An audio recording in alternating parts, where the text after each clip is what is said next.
my creative friends. Let's do a simple spring watercolor landscape. I'm traveling this week, so I thought a watercolor little project would be super easy to bring along with me. And I'm showing you here how I'm getting ready to create the little horizon marks across the way. I'm going to be drawing in 3 little houses with some little fun landscape colors of pastel colors going down the hills. So I put a center line and I divided my paper basically into thirds. So I had an idea of where the center was and the top third and the bottom third. So when I'm lining up my houses, I want to put one off to the right hand side. The closest one should be the largest house. Then the next one up I put on the left hand side. And when I originally drew it, I probably drew it a little too large, so I do end up erasing that and making it smaller. And then I put my last house on the very top, and it's going to be the smallest little house. So that's how you're going to set up your paper, or at least I did. I had some little rolling hills and 3 little houses. Now this is just going to be a simple one, so it's going to be just a pretty blend of colors all the way down the paper. This painting, the whole idea was to be quick, fast, and fun. So I'm going to be putting on some water first on my paper, and I'm applying the water in the direction that I'm going to be painting. And since this is a landscape, I'm going to be going horizontal. So I'm wetting my paper first. This would be a lot easier if you're doing it at home, is to tape it down, but I didn't even bring my tape. So I was working at a kitchen island at my dad's house. So you just use what you have, right? So I got my paper wet in the horizontal sections, and then I started with my blue. Now when you're doing skies are going to be darker at the top and then go lighter as they come down. And here I'm just taking a little piece of napkin and just blotting some areas out, and they make pretty little clouds. It's a super easy thing to do, and they really do make a nice pretty cloud. All my colors are going to be wet, so there's a chance they're going to be blending into each other, but these are very light shades of color, so I really do like the look of how they all blended together. So at the top, I had kind of a yellow-green underneath my blue, and some of that did run into my blue and did kind of give a blending of color, but I was okay with that. And then it switched down to be kind of a light shade of purple, and then pink, and then blue, a light shade of blue, and then the very bottom I picked up another shade of lavender and added it down there. That was going to be my darkest color, because when you're doing landscapes, they're always lighter in the background, and then the colors get more saturated or darker as they come forward. So I'm going to give this a dry, and then I'm going to start putting on my flowers. Once my paper was dry, I went ahead and I just tapped in some little random spots of red. I was thinking that perhaps my color was going to blend out more than it really did, so I ended up just going back in and picking up more of that red color, full pigment, a little bit more pigment than I originally put on, and I just tapped more organic-y style shapes in.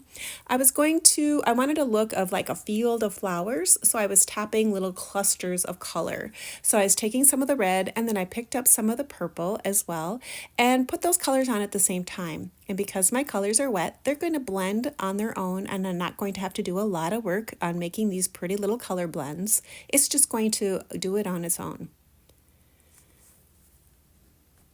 This is going to be the darkest area, and then as I move back on my picture, it's going to be lighter. I popped up to the top. I do this probably in the wrong order. You should probably start at the top and then work your way down, is what you should do, so your hand doesn't get mixed into the colors. But I get excited and I get started and I just pop my colors in. When starting on that very background, to add those little tree shapes in, I'm going to choose a color that is a little bit more cooler shade of green. So that one has more green blue-green mixed into that color. And I'm tapping in irregular triangle shapes just to give it more of a tree looking or a feel to it. Like a pine tree maybe, perhaps. Bushes taller in the background. That's what that's going to represent. And as I'm coming forward, I'm choosing more of a yellow green or warming up my color green as it moves forward. And in the background, I'm starting to pop in a few little bit more colors of, perhaps these are colorful spring bushes, so I'm adding in more bright colors of the reds and the pinks and the oranges, and just creating kind of a fun look for this little painting. The whole idea is just to experiment and have fun. And when you're tapping in your shapes, you can notice my hand is going back and forth, and I'm kind of keeping that motion because that's the horizon lines. And I'm keeping all of my shapes kind of in that way. There's nothing that's going to be shouting like this is a flower shape, this is a tree shape. It's more just a feel of color and how you move your brush. Remember, watercolor is going to dry lighter, so as this dries, I'm going to be tweaking my colors as I go. Now for my little houses, I decided to just use shades of gray. The little house in the back, I probably got a little too dark. I should have left that a little lighter, but you know, when you're adding color, sometimes it works, sometimes it doesn't, but in the end it looks okay. But you would want to have that very far house to be the lightest shade, and then as it's moving forward, it's going to get darker. That's just going to help with the perspective and the depth of your little painting. So I'm taking some of the gray and I'm mixing it, and then what I'm doing now is to add the shadow colors to my houses. I'm just picking a color that I've already used, adding a little bit of gray to it, popping in a little bit of the black, and darkening up the colors that I've already used. That way it just kind of harmonizes your pictures and all your colors go together. So I'm using just some of the colors I've already used to add the shadows to my house. This little house I'm working on now will have probably the darkest color. It's more saturated because it's the closest to me. You could add more details to this house if you wanted to. I'm going to be adding some pen work at the end, so this is just the colorations of the watercolor. This would make a super cute card to be able to pop in to give to somebody. It's quick and easy to do and so pretty, and it really does feel like spring.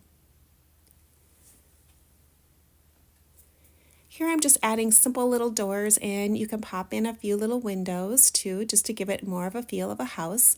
I'm not going for a lot of details on this picture, just kind of a general feel. After it's dry, I take my micron pen in a 01. Micron pens are a permanent ink once they're dry, so they work perfect for this watercolor process. Once it's dry, you can add more watercolor over the top if you need to. And I do add a little bit more watercolor on top of that very front area to add a little bit more height in some of those bushes. I'm adding a few little shingle details. I'm adding some little sticks in there across the horizon lines as well, just to give it a different feel. I'm also adding maybe just a little bit of grasses, but not a lot. I am doing that scribbling technique where I'm not trying to definitely draw something exact. I'm just adding a general line work and going past what I drew with my pencil and just lightly putting in the ideas of that it's a building. I do come back and do a little bit of sketch work at some of the horizon lines just to add a little bit more whimsical character to this painting. I did want to mention that I do have a sketchbook membership. That's where I have all of the line tracers for any of the paintings and drawings I do on my YouTube channel. I know not everyone likes to draw, and I can help you out with that, and also have a reference so that my sketchbook members will get just a rough sketch of this little painting I'm creating here today, as well as a reference of the painting I did. It's really easy to join, very reasonably priced, and I'd love to have more creative friends join me over there, and I appreciate all of those who have joined and support my channel so much. Thank you so much, my sketchbook members. Well, I have it just about done, and let's take a look at what it looks like all finished. If you're new to my channel and you like doing art and crafts, come on over and see what I'm doing. I'd love to have more creative friends join me. If you enjoyed watching this painting being created, here's a couple more videos you might want to check out. Well, thanks for joining me today, and hopefully you'll come back and see me again, and next time you'll create right along with me.